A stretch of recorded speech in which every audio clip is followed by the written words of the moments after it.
오늘은 잘하게 두어라 하는 주제로 말씀을 나누겠습니다. 사람이 일단 신앙심을 가지고 교회를 다니기 시작한다는 것은 대단히 큰 은혜고 아주 소중한 일이고 가치 있는 일입니다. 무엇인가 정신적으로 영적으로 갈급한 심령이 있기 때문에 하나님의 말씀을 통해서 그것을 얻고자 하는 간절한 심령으로 교회를 찾은 것입니다. 아주 복 있는 사람입니다. 많은 사람들이 그러한 심령이 잘 일어나지도 않고 혹시 일어난다고 해도 다른 방법으로 그것을 채우려고 하지만 그러한 심령과 마음으로 교회를 찾아온 것은 하나님의 큰 축복의 결과라고 생각합니다. 마태복음 5장 3절에 우리가 잘 아시는 말씀이 있습니다. 심령이 가난한 자는 복이 있나니 천국이 저희 것이며, 마음에 그러한 갈급한 심령, 가난한 심령을 가지고 하나님의 말씀을 찾고 교회를 찾아오신 분들은 정말 복이 있는 사람들이고 그들이 마침내 하나님의 나라 천국을 차지하게 될 것입니다. 그런데 대부분 그러한 마음의 동기를 가지고 신앙생활을 시작하지만 오랜 세월이 지나다 보면 이 교회 안에는 다양한 사람들, 여러 부류의 사람들이 이 교회 안에 섞여 있게 됩니다. 물론 개성이 다른 것은 물론이지만 그 신앙적인, 영적인 상태가 각각 다 다릅니다. 제가 생각나는 대로 이제 몇 가지를 말씀을 드려볼 테니까 나는 어떤 사람인지 각자 자기를 진단해 보시기 바랍니다. 중복되는 부분도 있을 것입니다. 오래 교회를 다녔지만 특별한 변화도 없고 신앙이 별로 자라지 않는 사람도 교회에 있습니다.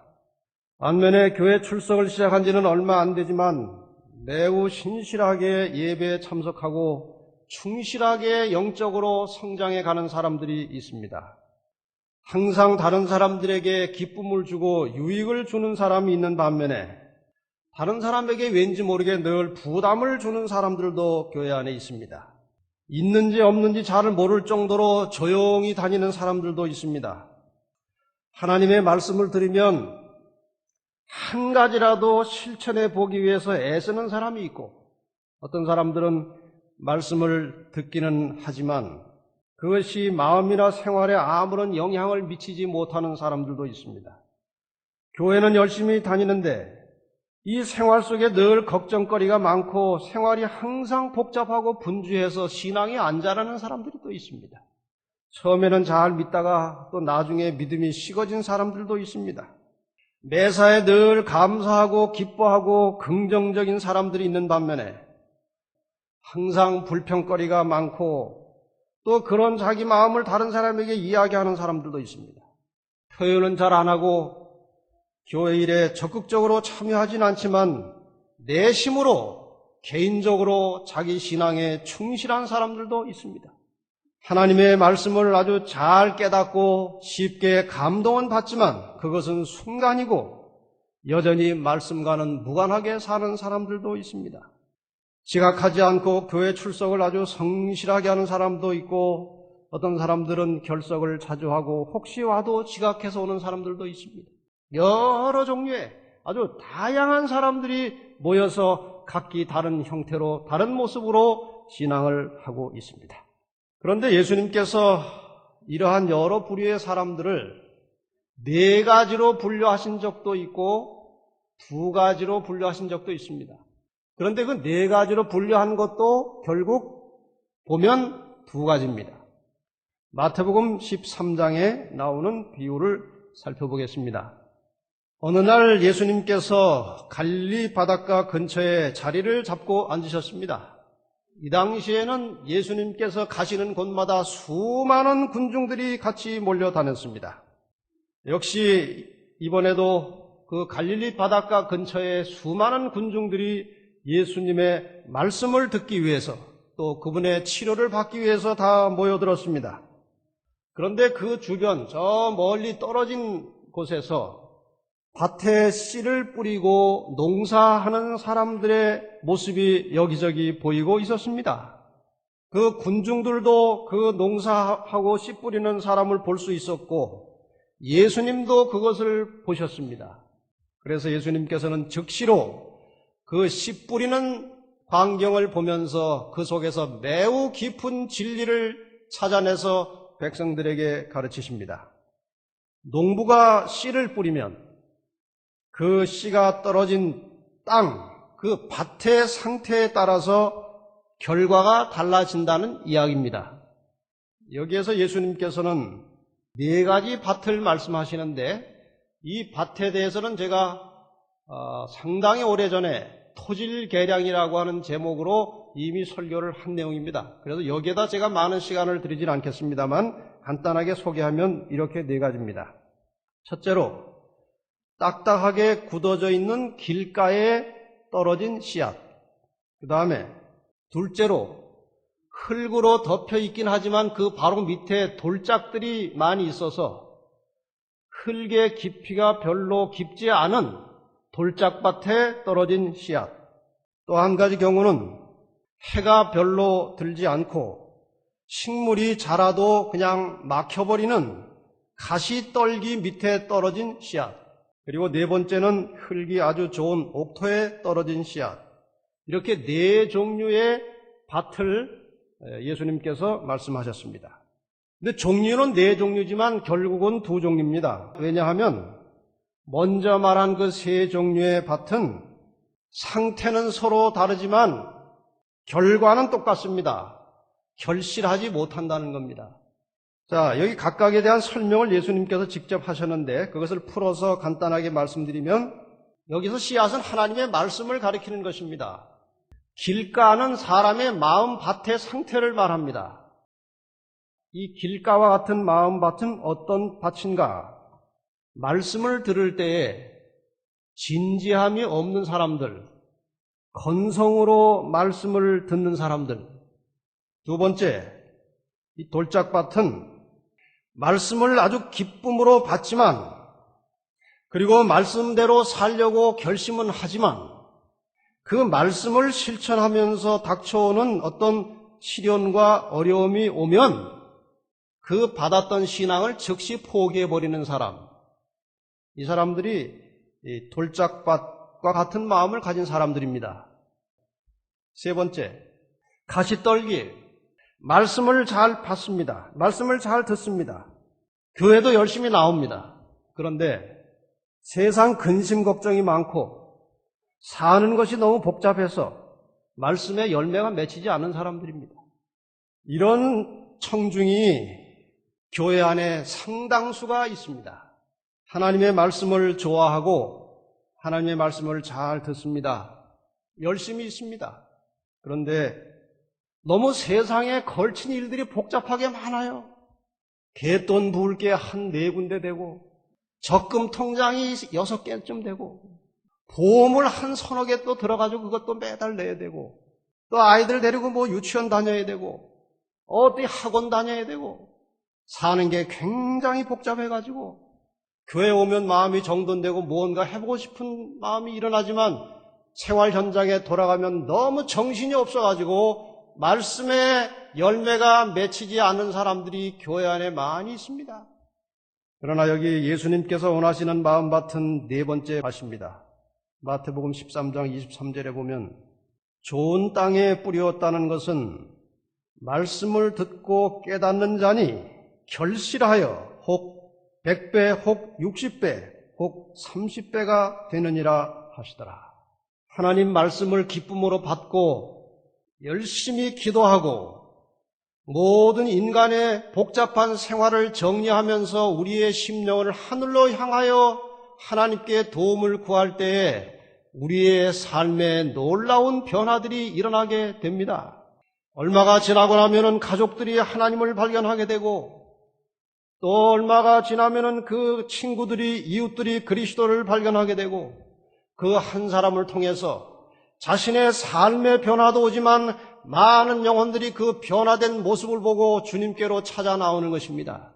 이것이 바로 100배, 60배, 30배의 결실로 나타나는 씨앗을 말하고 있는 것입니다. 그 다음에 예수님께서 바로 이어서 또 하나의 비유를 말씀하십니다. 마태복음 13장 24절로 30절입니다. 예수께서 그들 앞에 또 비유를 베풀어 가라사대, 여기 왜 또자가 붙었죠? 이미 한 가지 그 씨앗과 곡식에 대한 비유를 말씀을 하셨고 또 다른 비유를 말씀하시는 겁니다. 또 비유를 베풀어 가라사대, 천국은 좋은 씨를 제 밭에 뿌린 사람과 같으니 사람들이 잘 때 그 원수가 와서 곡식 가운데 가라지를 덧뿌리고 갔더니, 실제로 이런 일이 그 당시 팔레스틴 지역에 자주 있었습니다. 어떤 사람과 원한이 생기고 그 사람이 정말 나를 해친 사람이고 그 사람에게 원수를 갚고 싶으면 가서 싸울 용기는 없고 밤에 그 사람이 밭에 씨를 뿌려놓은 다음에 몰래 가서 풀씨, 가라지 씨를 그 밭에다 갖다 잔뜩 뿌려버립니다. 그러면은 그 원래 씨를 뿌렸던 사람은 잘 모르지만 나중에 자라나고 보면, 싹이 나올 땐 잘 몰라요. 근데 꽤 이 곡식이 자란 다음에 보면은 그것이 딱 나오는 것입니다. 그러면 아주 이 집은 낭패를 보는 거예요.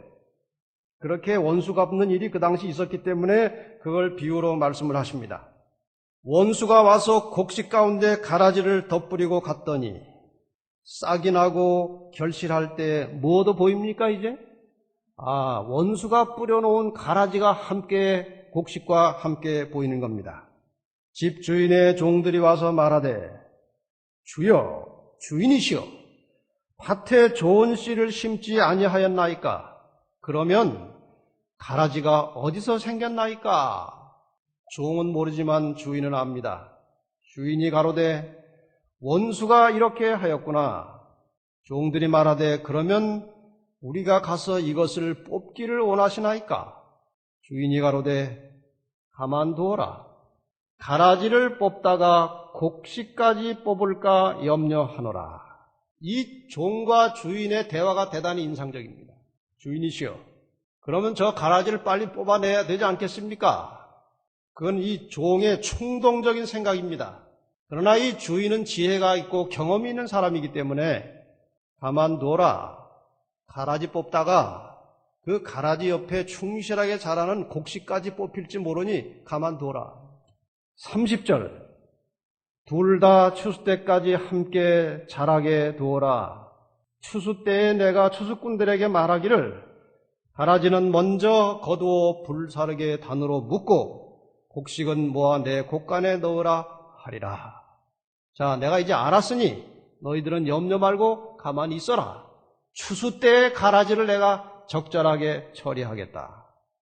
이 성경절에서 사람마다 성경을 읽다가 사람마다도 다르고 시기마다 달라요.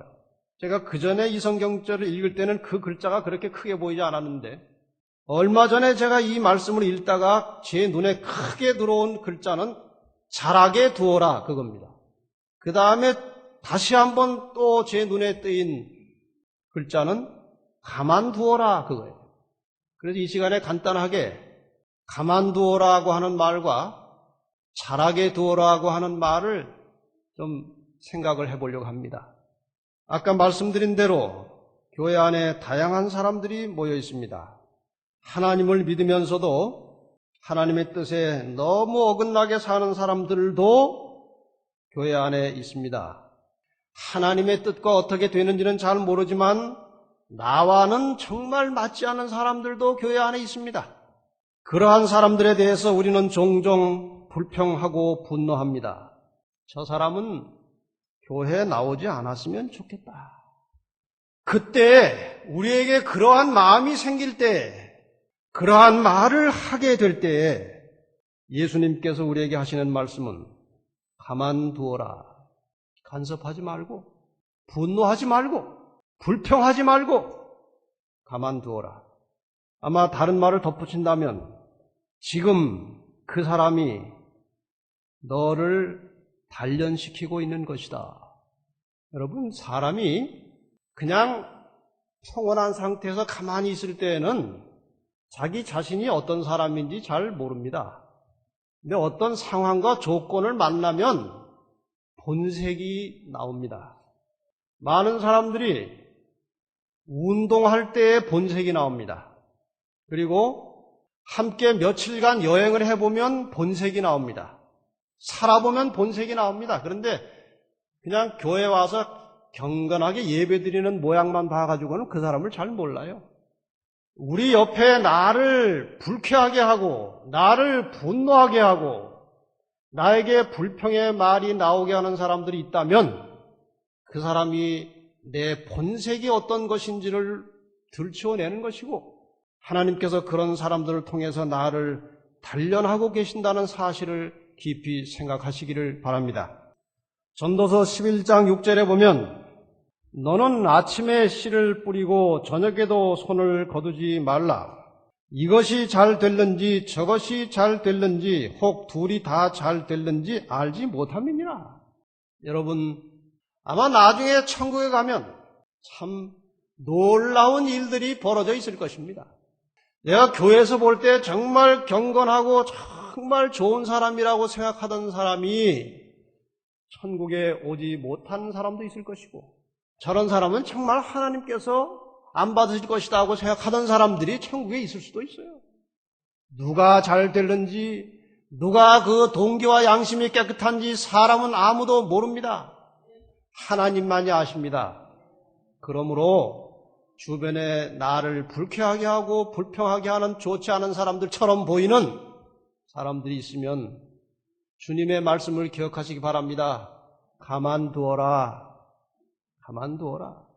신앙에는 크게 세 단계가 있습니다. 초기 단계가 있고 성장 단계가 있고 성숙 단계가 있습니다.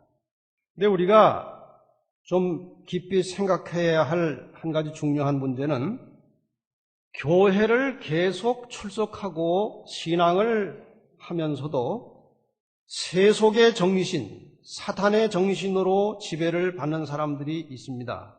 이 세 단계에서 한 단계에 문제가 생겨버리면 그렇게 됩니다. 초기 단계, 이것은 믿음을 가지고 혹은 믿음을 갖기 위해서 교회를 출입하고 또 하나님의 말씀을 듣기 시작한 단계를 우리가 초기 단계로 볼 수 있습니다. 그 다음에 성장 단계는 이게 굉장히 중요합니다. 하나님의 말씀을 들을 때 그 말씀에 대한 확고한 믿음을 가지고 하나씩 하나님의 말씀에 순종하는 연습을 하면서 조금씩 자라가는 단계입니다. 그 다음에 성숙 단계는 이렇게 하나씩 조금씩 하나님 말씀을 따라서 순종하고 사는 것이 어느 정도 습관이 돼서 종종 실수를 합니다. 인간의 어떤 죄악적인 본성 혹은 타고난 개성 때문에 종종 실수는 하지만 곧 뉘우치고 정리해서 큰 흔들림이 없이 신앙생활을 계속해 가는 사람, 이건 상당히 성숙한 단계입니다. 사단의 정신을 갖게 되는 경우는 이런 것입니다. 두 번째 단계에서 좀처럼 실천적인 믿음의 삶이 없는 사람들, 행동하는 믿음이 전혀 나타나지 않는 사람들, 하나님의 말씀에 대한 믿음도 중요하지만 그 믿음과 함께 실천적인 행동, 변화가 일어나지 않으면 사탄의 정신이 그를 지배하게 된다는 것입니다. 교회를 오래 다니면서도 그런 변화가 조금씩이라도 일어나지 않으면 자신도 모르는 사이에 불평과 불화와 비난의 정신이 그를 지배하게 됩니다. 그것이 사탄의 정신입니다. 1887년에 기록된 화이트 부인의 원고 24에 보면 대단히 중요한 말씀이 한 구절 나옵니다. 우리들이 하나님께 줄 수 있는 가장 큰 모욕은, 우리가 하나님을 가장 크게 모욕하는 것 중에 하나는 우리가 그의 제자인 채 하면서도 다른 한편으로는 우리의 말과 행동과 성질로는 사탄의 정신을 나타내는 것이다. 이것이 우리 대부분의 교인들이 자주 범하는 실수입니다. 우리는 다 그리스도의 제자라고 하는 신분을 가지고 있어요. 다른 사람이 다 우리를 교인으로 보고 또 자세하게 아는 사람은 제7일 안식일 예수 재림교회의 교인으로 봅니다. 그렇게 보고 있는데 그리고 자신도 공언하기를 하나님의 백성이라고 하는데 말과 행동과 성질로는 사단의 정신을 나타날 때 그것이 하나님을 가장 크게 모욕하는 것이라고 말씀하십니다. 자, 우리가 전혀 하나님을 모욕하고 싶지 않습니다. 하나님을 찬양하고 하나님께 영광을 돌리고 싶습니다. 그러나 자신도 모르는 사이에 그렇게 돼버리고 있다는 것입니다. 그것을 방지하는 방법이 무엇인가? 비유를 하나 들어서 말씀을 드리겠습니다. 여러분, 겨울에 연속해서 영하 5도, 10도, 15도로 한 며칠만 지나가면은 뭐가 얼어버립니까? 물이 얼어요. 물이 어는 것을 넘어서 수도가 얼어버려요. 수도를 얼지 않게 하는 방법이 뭡니까? 수도꼭지를 틀어가지고 물을 조금씩이라도 똑똑 떨어지게만 해놔도 신기하게도 수돗물이 얼질 않는 거예요. 왜 그렇습니까? 왜 그 추위에도 수돗물이 조금씩만 떨어져도 왜 안 옵니까? 물이 움직이고 있는 것입니다. 아주 빠른 속도는 아니지만 물이 움직이고 있기 때문에 수돗물이 얼지 않은 거예요. 여러분이 또 제가 사탄의 정신의 지배에 들어가지 않고 늘 성령의 지배를 받는 길은 우리의 매일의 일상생활 속에서 아주 조금씩이라도 하나님의 말씀에 순종하는 훈련을 하는 것입니다. 그런데 중요한 것은 하나님께서는 그냥 가만히 손 놓고 있는 사람들을 도울 수 없다는 것입니다. 하나님께서 인간을 창조하실 때 가장 소중한 재산으로 주신 것이 인간의 자유의지입니다. 인간의 모든 운명은 자신의 의지와 결단에 의해서 결정되는 겁니다. 그래서 하나님께서는 인간의 의지를 강요해서 하나님을 믿도록 하지 않으십니다. 우리의 의지가 하나님의 뜻을 따라가려고 작동할 때에 그때 하나님의 에너지가 함께 우리와 역사하는 것입니다. 여러분, 이 중요한 사실을 잊지 마시기를 바랍니다. 구주와 선지자 248페이지에 그 말씀이 있습니다. 하나님께서는 사람들이 어두움에 머물러 있으면서도 그것을 만족히 여기고 있는 한 그들에게 거룩한 빛을 나누어 주지 않으실 것이다. 자기에게 도취돼서 혹은 어두움 속에 있으면서도 그냥 거기에 만족한 사람은 하나님이 그를 위해서 하실 수 있는 일이 아무것도 없습니다. 하나님의 도움을 받기 위하여 사람은 자기의 연약함과 부족함을 깨달아야 하고 자기 자신 속에 이룩될 큰 변화에 마음을 쏟아야 한다. 우리의 품성이 예수 그리스도의 품성을 닮아가는 일에 우리의 온 마음을 쏟으시기를 바랍니다. 그럴 때 우리의 행동에 조금씩이라도 변화가 일어날 것이고 그 변화의 시작과 함께 하나님의 영이 우리와 함께 동행하시는 것입니다. 열렬하고 꾸준한 기도와 노력으로 분개해야 한다. 그릇된 습관과 행습을 떨쳐버려야 한다. 이 같은 잘못들을 시정하고 바른 원칙을 따라 살고자 하는 결정적인 노력만이 승리를 가져다 줄 수 있다. 하나님께서 그들 스스로 하도록 능력을 주셨는데도 불구하고 그들은 하나님께서 모든 것을 해 주시기를 기다리는 까닭에 그들이 마땅히 차지할 수 있는 지위를 얻지 못하는 사람들이 많이 있다. 여러분, 절대로 언젠가 하나님께서 말씀을 통해서 목사의 설교를 통해서 내가 도무지 하지 않으려고 해도 하지 않을 수 없는 그런 상태가 오기를 기대하는 일은 하지 마시기를 바랍니다. 하나님께서는 여기에 그런 일을 하지 않으신다고 하셨습니다. 유용하게 쓰일 수 있는 사람들은 모두 엄격한 정신적 도덕적 훈련을 받아야 한다. 그렇게 할 때 하나님께서는 당신의 능력을 그들의 노력과 결합시키므로, 이 말은 노력하지 않는 사람은 하나님이 돕지 못한다는 것입니다. 우리말 속담에도 하늘은 스스로 돕는 자를 돕는다는 말이 바로 이것입니다. 본인이 무엇인가 하려고 할 때에, 그러나 아무 능력이 없음을 깨닫게 될 때에 하나님의 능력이 그에게 임하셔서 그를 도와주실 것이고, 그 도우심의 결과로 우리는 변화를 경험하게 된 것입니다. 하나님의 뜻을 따라서 살고자 하는 아무런 의지도 노력도 없을 때 예수께서 하시는 말씀이 바로 이것입니다. 함께 자라게 두어라. 할 수 없다. 함께 자라게 두어라. 추수 때에 내가 추수꾼들에게 말하기를 가라지는 먼저 거두어 불사르게 단으로 묶고 곡식은 모아 내 곡간에 넣으라 하리라. 여러분, 이 자라게 두어라, 가만두어라고 하는 말씀은 한편으로는 은혜지만 또 다른 한편으로는 불행한 선언입니다. 두려운 경고입니다.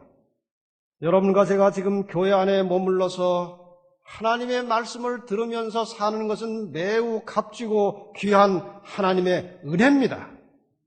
이 은혜를 소중하게 생각하고 이 은혜를 통해서 하나님께서 주시는 무한한 축복들을 우리 모든 성도들이 함께 경험하게 되시기를 바랍니다. 우리 주변에 내 마음에 맞지 않고 때로는 나에게 부담을 주고 나를 괴롭히는 사람이 있을지라도 불평하거나 비난하지 말고 가만두어라고 하시는 주님의 말씀을 기억하시기를 바랍니다. 오히려 그들을 위해서 염려하고 기도할 수 있는 성숙한 그리스도인들이 되시기를 바랍니다. 내가 알차게 익어가는 곡식인지 아니면 곡식과 모양은 비슷하지만 아무런 열매도 없이 교회 마당만 밟고 다니는 가라지인지 자신을 깊이 살피면서 하나님께 도움을 구하는 겸비한 그리스도인들이 되시기를 바랍니다. 그리고 내가 현재 어떠한 상태에 있든지 포기하지 마시기를 바랍니다. 하나님께서는 모든 사람들에게 희망의 문을 열고 기다리십니다. 아주 조금씩이라도 겨울에 수돗물 한 방울씩 떨어뜨리는 그런 분량일지라도 우리가 움직이기 시작하면 하나님께서 연약한 우리를 도우실 것입니다. 하나님이 나의 편이시기 때문에 우리는 세상에 아무것도 두려워할 것이 없습니다. 믿음으로 전진하고 충실한 열매를 맺고 하늘 곳간에 드려지는 알곡들이 되시기를 바라면서 말씀을 마치겠습니다.